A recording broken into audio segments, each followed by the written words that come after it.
বন্ধুগণ, আজকে আমি খুব সহজভাবে রান্না করেছি সজনা শাক, যাকে অনেকেই মোরিঙ্গা শাকও বলেন। খুব বেশি কিছু লাগেনি, সামান্য তেল, রসুন, পেঁয়াজ আর লবণ দিয়ে ভেজে নিয়েছি। সহজ রান্না হলেও এর স্বাদ, উপকারিতা দুটোই অসাধারণ।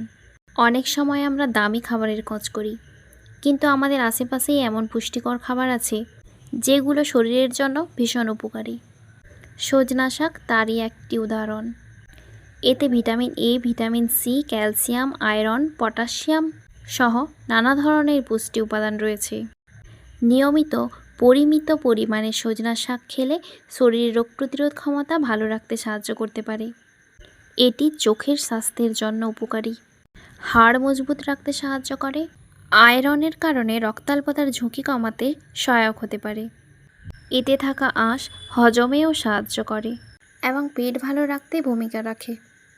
আর সবচেয়ে ভালো বিষয় হলো এই শাক রান্না করাও খুবই সহজ। আমি শুধু তেলে রসুন আর পেঁয়াজ হালকা করে ভেজে নিয়েছি, তারপর ধোয়া সজনে শাক দিয়ে লবণ মিশিয়ে কয়েক মিনিট নেড়ে ভেজে নিয়েছি। ব্যাস, তৈরি হয়ে গেছে দারুণ স্বাদের একটি স্বাস্থ্যকর খাদ্য। আমাদের গ্রামের অনেকেই ছোটোবেলা থেকে এই শাক খেয়ে বড় হয়েছেন।